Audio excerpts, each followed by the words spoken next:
Hello all and welcome to Sunday Q&A, which this time is recorded on a Friday because it's been crazy busy. I'd like to say it's been crazy busy with work, but actually it hasn't. This week's been really tough. I've got one job on Wednesday, which was Mickey Mouse. One job on Thursday, drove to Wales, came back empty. And this morning I did one job on a cancellation. But I've been crazy busy with other stuff. So it's all right, don't get me wrong, I'm still hit my target, but I've been smashing my target, and this week I just hit my target. So anyway, we're outside doing it on Friday, so I can't record it tomorrow for reasons we're going to come to. And in case it gets dark, bought the truck torch. Probably could use some new batteries. Right, so, happy November the 5th, everybody. You know, hope you enjoyed the firework display. I had a friend who actually used to organise firework displays. They have to get everything right in the perfect order. I think he had to set off 1,000 fireworks in perfect order, and he let 2 out of sync, and they fired him, which I think is bang out of order. But there you go. Right, so the main news this week is I have a podcast. Now, in my, I probably should have done this sooner. As my mate Ben turned around to me and said, I've been telling you for 3 years to do a podcast. And but the truth of the matter is I can only process so many things in one go. It took me long enough just to work out how to upload things into YouTube. But once you get the hang of it, you can move on to the next one.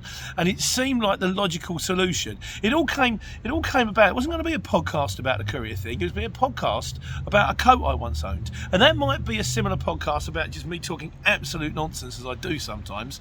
But then it suddenly occurred to me that Sunday Q&A would work really well as a podcast, because a lot of the time you guys are driving, and also it's getting longer and longer and longer, and you don't always want to devote that much time on a Sunday to listen to it. So what you can do, this is the why don't you moment of the YouTube video this morning, is you can switch off now.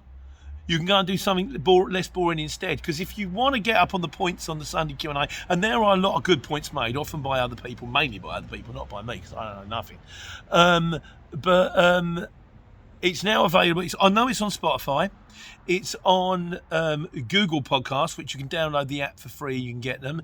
It's on Stitcher. Don't know what that is. I think it's on Apple Music, but it's not showing up on either my wife or my daughter's phone. And I'm trying to get it on Amazon. But I'll keep going. I'll just keep banging away at stuff. And eventually, and also the thing is, this one, and she's saying that, this one won't probably appear on a podcast for about a week or so, because I've had to start at the very beginning. Otherwise, it's going to go out of sync, and work my way through. And, so welcome to Sunday Q&A episode 108. Yay! We're let off the party poppers. Do we have 100? No, because I didn't even know it was 100 until I started looking at this podcast thing. So we're getting it, but I'm getting the hang of it, and I'll keep you in the loop. But there are a lot of the old Sunday Q&As that are currently available, and every day there's going to be more and more as I get time to sort of edit them and upload them. So on the subject of the podcast, as Craig125, he says, listen to you go. I spent over an hour trying to change the colour of bye, door, take care. That's my mother-in-law. She's been wrestling around. Right. Trying to change the logo on my business card last week, couldn't do it, and I'm 34. Mate, it's better luck than judgment. Honestly, I'm fumbling in the dark. And sometimes go, hey! And also I have lovely people I can not rely on, like my mate Nick at London Creative, who helps me out massively. And in fact, it's him. He says, cool, well done, Pete. I knew you could do it. Or well done, Molly, for doing it for Dad. No, this was me. I done this. I was going about of insomnia, woke up in the morning, started looking at podcast hosts, found ones that wanted to charge me, then found one that didn't want to charge me, this Red Circle mob I'm in right now, and I'm just doing the thing, and I'm learning as I go, because that's all like the courier exchange, like the trucks, like everything. All I ever do is fumble in the dark, fall over, make massive mistakes, and then tell you what I've done so you guys don't have to do it. So, Godzilla said, a topic to natter about. What's Pete taking for a night out in the Daff Hotel? Duck feather mattress and fine Egyptian cotton sheets?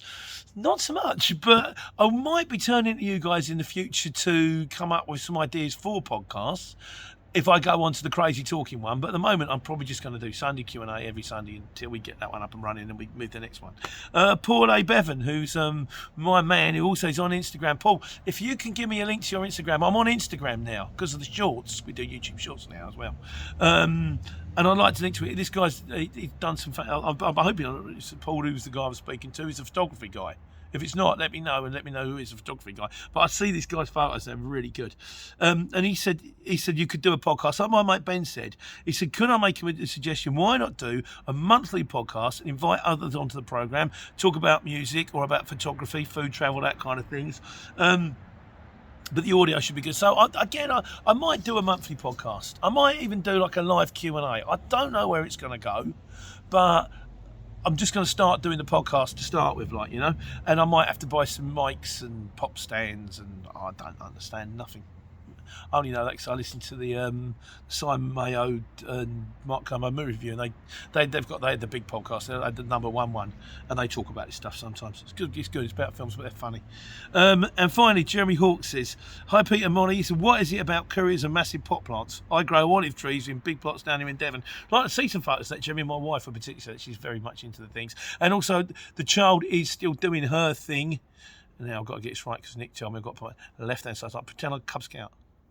And I paid it, yeah. I will do a link to Molly's channel. You want to get in, there's some stuff happening here, and it's all going to become apparent over the next couple of months. But check her out now. Check her out. Be the first. Trust me on this one. She's going to be big. My kid's going to be big. Overdue payments.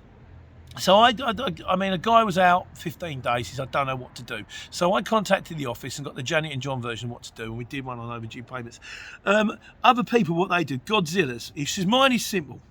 He says, I follow the notes at 100%. He said, if it isn't in my hands and they don't pay me, then when it's overdue, I wait a few weeks, and then the email goes out, which included a copy of the invoice and the POD snatched off the CX. It explains how disappointed I was that the invoice is overdue. Can they rectify it within 7 days, please? If this goes ignored, then after 10 days, I simply fire the same message again. Except this time I explain why, and I hope that they can cough up, otherwise I'll be forced to take further, which means they'll incur a late payment charge, which I quote in the Act, which presumably he's got on his CX thing, which will be applicable to 25 quid to be payable by themselves and 8% interest on the full notice. It's not the path I want to travel down, so kindly pay the invoice, so please pay now, because otherwise it's going to start costing you extra money. If within 7 days it's still ignored, he says, the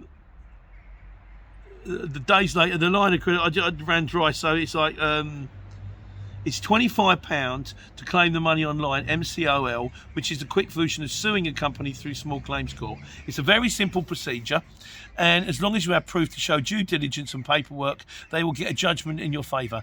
99 out of 100, as soon as the paperwork hits the sender's desk, they pay up regardless. So some of them, he said, you've got to do this thing, this MCOL, which is the quick version of suing them for the money. Yeah, it's like, don't call because of the follow-up needs to memorise the contract between you or something. I don't understand that one. Basically, evidence is everything. If they don't pay, then it's a pain because you have to go to court and pay a appointed bailiff, and for the sake of a £40 job, it's not worth the effort. So what he's saying is, wait till the end, then email them again. And then, so that you've got the email trail, and if it doesn't work, try this MCOL thing, which we might try ourselves, mate. I'll give that one a bash. I'll pass that one on to the office. But that's what Godzilla's does. Welsh Manky Wee says, I did a job in June, still not paid after multiple emails and phone calls. You might want to try this MCOL thing. Let me know how it goes. Although it's only a 50 quid job, our small businesses rely on it. Money's money. You did the job. They should pay. YCX expired, so they won't do anything. To be honest with you, they don't really do much on that score anyway. The company in question is a well-known one in Bristol. As you say, I have to write it off, but it's so disappointing. Maybe try this MCOL thing. If Godzilla says, no, we might. Could you tell me a bit more about that? I'd be interested in that. And I'm sure a lot of the people that are watching will be interested, or listening, if it's the podcast. Yeah. See how that one goes. I'm intrigued. Andy Darwin says, I thought you said you got your payments from a third party and they take 3%, and you said they do all the chasing of the payments, etc. Yes, they do, but we use Skipton's Finance, which is a factoring company, and they take, I think it's 2.5% now. I think we got a better deal. It's because when we went up to Skipton's, got a better deal than Castle. The thing is, although they will chase our customers for us, we don't do that. We do our own finance in-house, because a lot of the people, particularly on the CX, say we don't deal with factoring companies because they've had bad experience in the past. Just doing this up, it's getting a bit cold. I've had a bad experience in the past where they pay a bill and then they get a letter from the insurance, from the factoring company saying you haven't paid. So what we tend to do is we tend to do it ourselves so we can keep on top of it. And Gemma liaises directly with the factoring company, and she said they're very, very good, and we do it as a cross-party thing. But yeah, factoring companies by rights should be chasing the bills for you as part of the money. The problem is sometimes because they don't really know what's going on, it's more of a burden than a blessing. But that's up to you. Big Frankfurter says, hassling people because I said get on them before the money comes in. Hassling people before the money is due is the worst possible idea I've heard. They set these limits and timescales, as we fully well know, so that end users have time to pay. It's usually the big end users that don't pay that cause a problem, so people buy time. I will agree that we haven't had the POD is absolute nonsense. Yeah, we haven't received the POD. That just means you're winging it. When I say about hassling people for the money, I'm not talking about when you've got, say, for example, it said you do the job on the 1st, it says 30 days from the end of the month.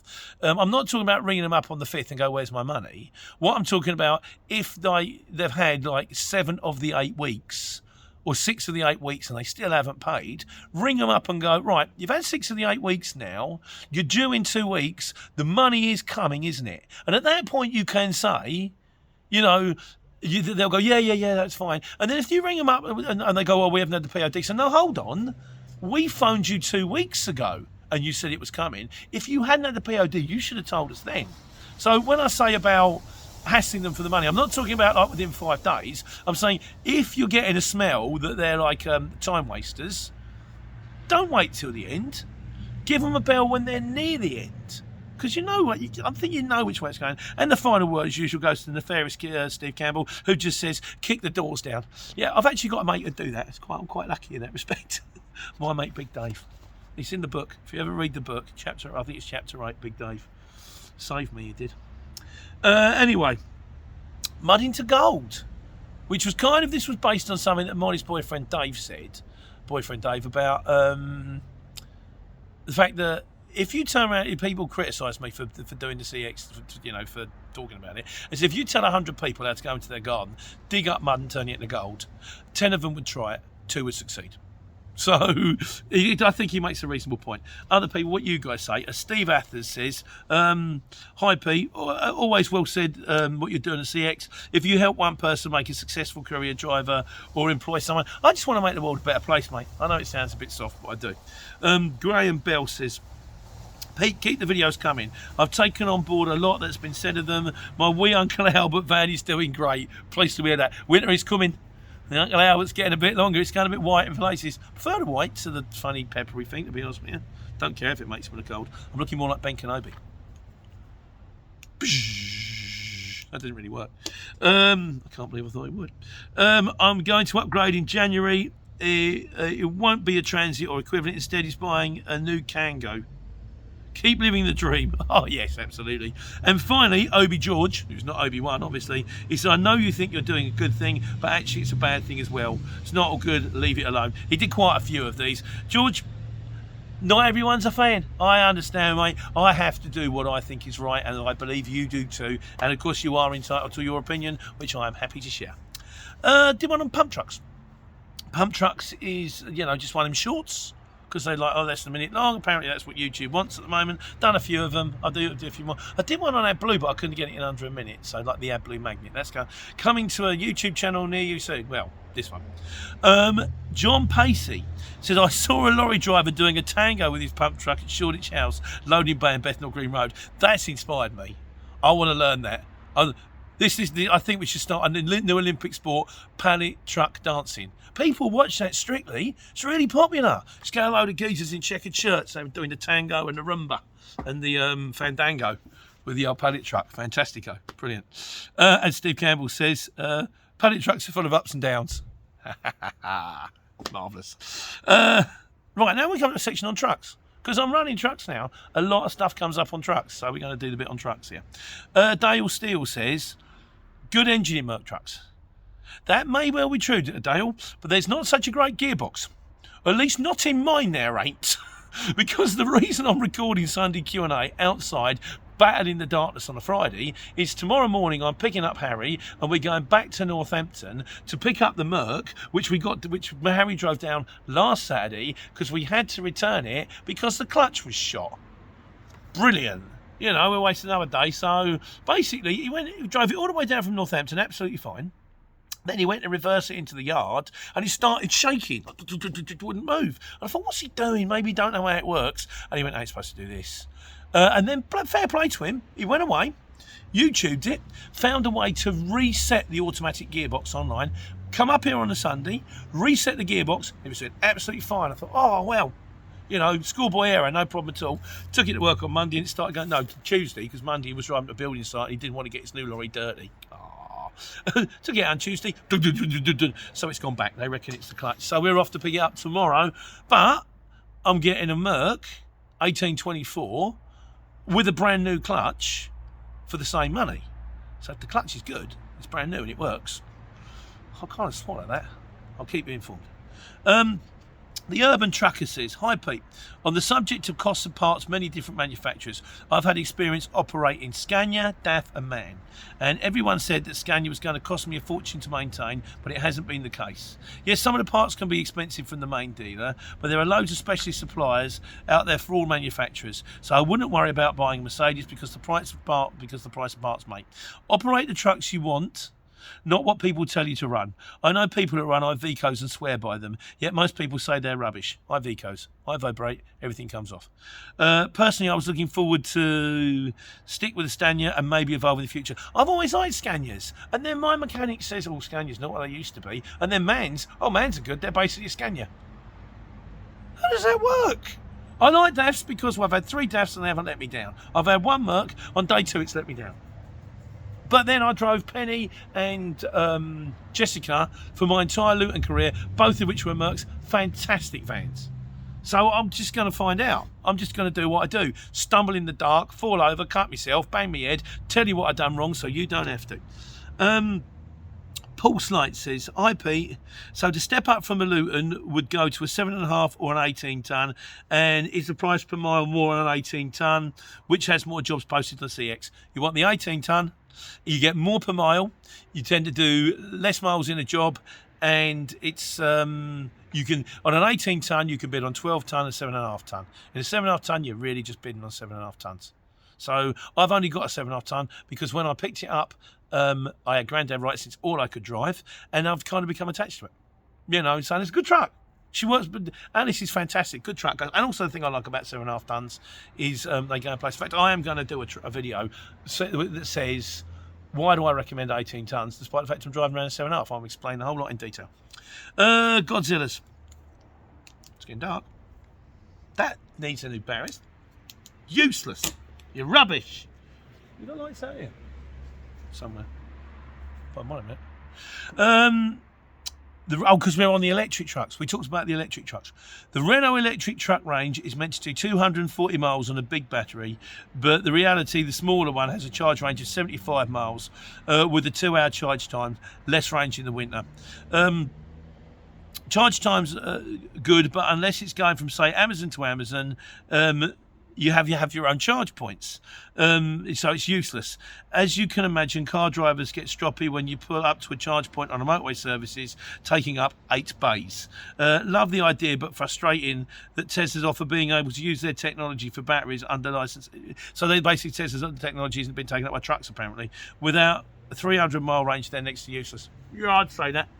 I mean, I do 500 miles in a day sometimes. So, yeah, that is a problem. Big Foz says, hi, Pete, hope you had a good birthday. I did, thank you very much. All right, jazz. The Renault Truck ZE top range is 75 miles-ish, aimed at companies on short deliveries and collections like bin lorries. But if you're just delivering in London city centre, you would earn a fortune. I think probably, maybe, sort of, possibly. That's not that finite.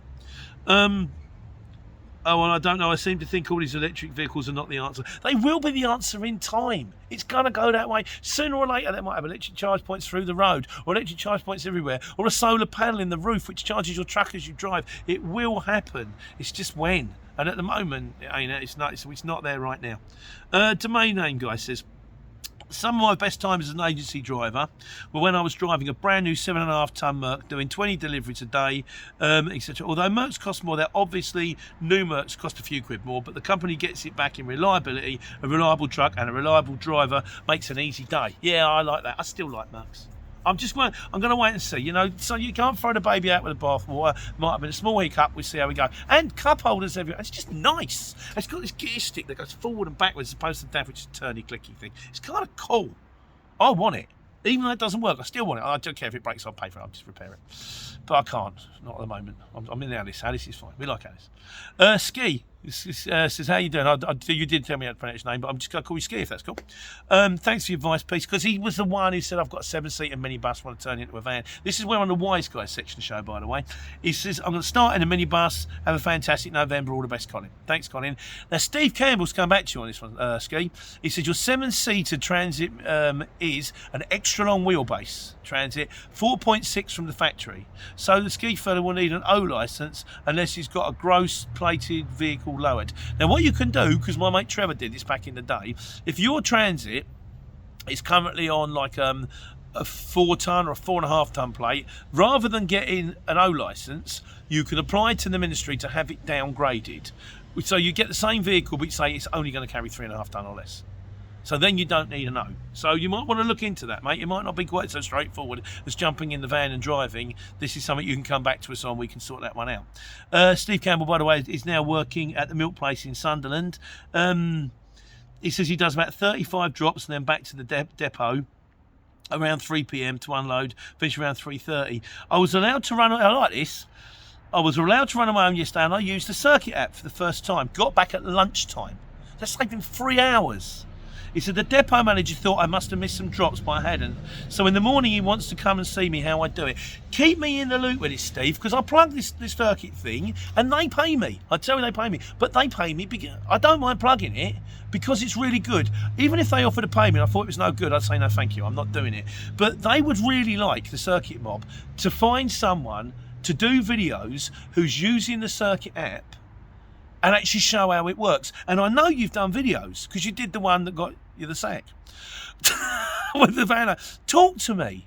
They will pay you like they pay me to make videos demonstrating how to circuit mob out, and I'm happy to take their money. They pay me to advertise something which I think is really good. So everyone's a winner, baby. But talk to me on that, Steve, because anything I can do to help for you that will make you on the straight and narrow that's legal might be a good thing.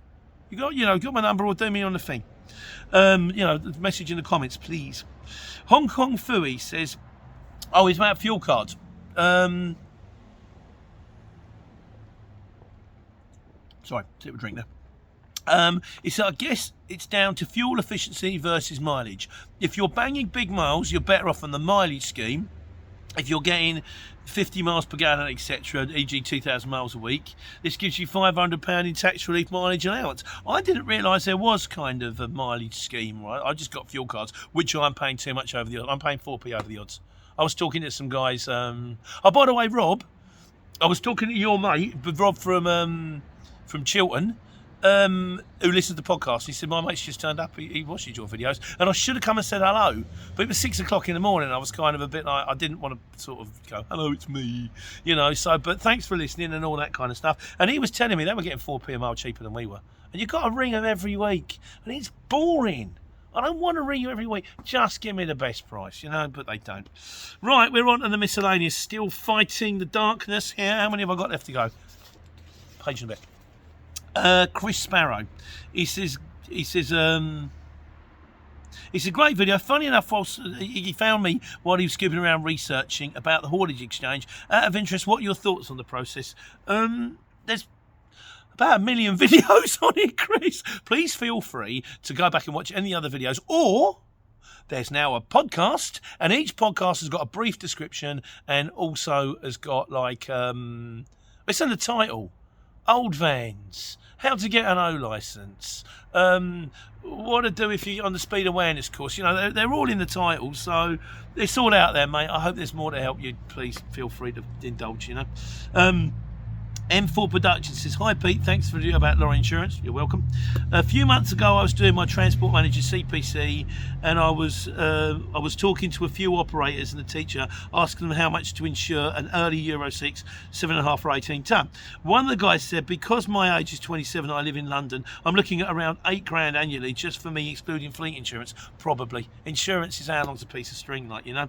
And he says, and he said, I think Sainsbury's should be paying £18 per hour on Class 1, considering how much there is. Them cages are heavy. I quit Sainsbury's after 2 ships pre-COVID, and now I do trader swaps, no handball for an agency, £20 to £22 per hour for other firms. I think you jump. Keep jumping until you get the best price you can, you know. Drivers are a premium at the moment. I mean, we can get them for the right money because they like the job. They enjoy the job. Harry enjoys it. Gordon likes it. It's nice. 2 jobs a knock. No aggravation. We don't hassle them. Darren taught me that. Darren from Fifth Wheel. If you're still listening, you're still out there doing. He did some videos and stuff like that. He said, I went for a firm. The old firm always trying to push me for the 3rd job. Always trying to get me on the 10th hour. This firm, 2 jobs a knock. And there's enough doing it. You just don't need. Make people happy. Give them a nice life. They'll like you for it. 175 Turbo says, hi Pete, can you break down what vehicle you started with, what platform you're on, what you used, what vehicle you're using now, there's a lot of questions there. 175 Turbo, 1975 Turbo. There's a lot of videos too, and a podcast. So feel free. There's plenty out there already. But if you find something that I haven't covered previously, feel free to fire an individual question, and I will happily answer it. Lewis Tingley says, old vans. I like this story. He said, my dad started his business with old high-top Sherpa vans. I remember them. Dave the Chris used to have one of them. So he tuck his guitar down the side. He said they were uncomfortable and noisy, but they were reliable, cheap, and the parts were readily available. But most importantly, if they did go wrong, he was a mechanic, and he could keep enough stuff in a basic toolbox to bodge up and finish a job. Milton Keynes to London, Essex, Wales, a few journeys to France and Romania a few times. Nothing stopped them. He said he did move into Luton vans with taillifts as the business grew and adapted over the years, but always ran the LDVs up till 2012 when he got a 6-month-old Transit Luton. It worked hard, but it was never as good and reliable as the last 2004 LDV Convoy Luton. And he always said he should never have sold it. Love the videos, and thanks for helping. Yeah, well, you're welcome, and I love that. I like that. I like the old vans. I don't like the computers. I remember once breaking down in Botham the Market, and they said, we got a mechanic here that's so good that basically I once see him build a carburettor out of a matchbox and a rubber band. And I got the guy home, and I think that's just a great story, like, you know. So, Ray Hughes says, hi Pete, do most owner drivers use flat rates, simplified mileage expensive, or do they use actual cost process when going through the accounts? Which will work out more cost... Someone's not happy. Which would work out more cost effective for running a courier? I wonder if you say me. I wonder if you say no, me, probably not. Running a courier on a CX. Any advice would be great. I just tend, I mean, there is one on how to price jobs. If that's what you're at, I'll probably there'll be a link. Left hand, Nick, left hand. There'll be a link to that which might help. Like, you know, I'm not really sure, to be honest with you. Alan Bray says, hi Pete, how does tax work? E.g., don't even ask. I just let the accountants deal with that, and that's still completely up in the air, and I really have got to get it sorted soon. They've done it now. We just got to submit it. I've been a bit late submitting it, I'll be honest with you now. I'm getting letters and they're going, can you please tell me what's going on? And I have to tell them. But I'll be on it soon. I tend to work on the principle, if you stick 30% of your gross income over the one side, that should be enough. But it's Alan's the numbers guy, and I really couldn't tell you. But maybe when I get to the office, when I get the peek behind the velvet curtain, I'll give you a better idea. Bill says, can you do a video on Euro 6 vans, and are Euro 5 vans a bad idea to buy? On the contrary, I think the price difference between Euro 5 and Euro 6, you're better off with Euro 5. You basically get the same kind of van for the same kind of mileage, but one tends to be half as much again. Okay, so it goes into a zone for free. Personally, I'd rather have the Euro 5 van and pay to go into the zone, or just not go into the zone. Tony Mason says, back on the sat-nav debate, I'm using Road Lords, so far so good, I'm liking it. Had a TomTom Pro, it lasted 2 weeks and stopped working. I'd try Road Lords again. Some guy said they've done the app. I tried it. So I'm coming down around the 25. It says Waze is going, don't hit the M1, road lords, M1. I'm looking at a queue of traffic, and I'm thinking, no. So then I went to junction 20 to go on the A41. It swung me round the roundabout and back to the M1 again. I went, no. So that's, sorry, still not good enough, guys. Road lords, you need to up your game a bit. And I'm pleased what you said about the TomTom Pro, because I'm not being tight. I don't mind if it costs £400 or £500 for the amount of times I'm going to use it. I'll buy it, but I'm not going to buy something that's no good. So at the moment, me and Alice and the 7.5 ton in Waze are doing just fine. Thanks very much. Van on the Run says, interested to know about the truck sat-nav you mentioned, the one that Circuit links to. Is it a proper standalone sat-nav or is it a smartphone one? It's Synergy, It's Synergy, SYNRGIC, or something like Synergic, and it's a mobile truck sat-nav. And I'll be honest with you, I tried the free version a little while, didn't really bother with it because I didn't need to. And then I found out how much the paid version is, and the paid version is kind of well over the top. So it's lovely that it links with Waze and it links with Circuit and all that, but I would be more inclined to have the truck sat-nav of your choice and Waze running at the same time, because even if you've got a truck sat-nav, I'd still run Waze, because it's just got to be the best for the live traffic updates. And then if something goes wrong, you have to and go, right, I'm on the motorway, that's telling me to pull off, that's not telling me to pull off. I'm going to pull off because I know there's traffic, and then I'm going to rely on that to reroute me. But as for the one that links in, it's too dear. Synergic, it's too dear. Balaclava 5021, he says, why don't the CX take a monthly payment? He says, I think they do, but you have to pay for the year up front first. So you buy the year up front, and then afterwards you can pay monthly. Because what they don't want is a load of time wasters, I think. I assume, in fact, I've just realised that. I assume what they don't want is doing all their admin, getting someone on, and then they pay for a month and they go, no, I'm off. If they want you to commit first, and then once you're committed and once you're rolling, if you want to get it on a monthly, then I believe you can. But like I say, I have nothing to do with them, so that's just how I believe it works. And finally, Tifiosa Cornwall said, other YouTubers like Big Beardy, there are other people out there. Big Beardy's very, very popular. Van on the Run is doing the thing as well. There's plenty out there doing the same thing as me, and much more day in the life than me. I'm much more like, this is how it works, although I haven't got a clue. Just make it up as I go along. He said, they have an introductory theme tune before it starts. Have I thought of doing one? I've thought about it. I've thought about doing all sorts of things. I have done one for Domain Name Guy, which is, and you're going to like, I think it's going to be popular, where actually I'm sitting there going through the jobs and what I would bid for them. But it required me to record it on 2 cameras and edit it. And I've been putting that one off for months because I can't be bothered. I'm a very lazy person. If I had to describe myself in 3 words, I would say lazy. And in conclusion, London Creative says, left shoulder, cards appear over your left shoulder. I know, I'm going to pretend I'm doing my Cub Scout thing. It was a Cub Scout. Look good in shorts. Got the legs for it. And final word this week goes to John Gunn, who wishes me a happy belated birthday. And he says, apparently birthdays are good for your health. It's statistically proven that those who have more birthdays live longer. Well, there's a fact I didn't know. And we beat the darkness. There we go. So don't forget, the kids channel is out there. Jump on. Trust me on this one. Jump on. Moco Interiors. This is the time to get in. They're out there in there at the moment making candles and T-shirts. And my wife is now knitting. She said, I've suddenly realised I'm old. I'm sitting here knitting. Yeah, it's okay. It's better than the alternative. There's stuff coming out of this. It's going to be good. So we'll do your link to the Moco channel, and don't forget the podcast. I want to get the podcast up and running. If I get up to 500 downloads a week, I can monetize it. But I don't think, that's kind of, don't get me wrong, the YouTube channel gets 37,000. So I think it might be helpful. And the truth of the matter is, to turn this video into a podcast, now I know what I'm doing, takes about 5 minutes, less than that, and it'll probably get quicker. And if people can if they can listen to it on the move and it helps them, it makes the world a better place. It brings some light, which we could use right now. It's dark out here. I'm going in. It's Friday afternoon. It's 4:30, which means it's beer o'clock.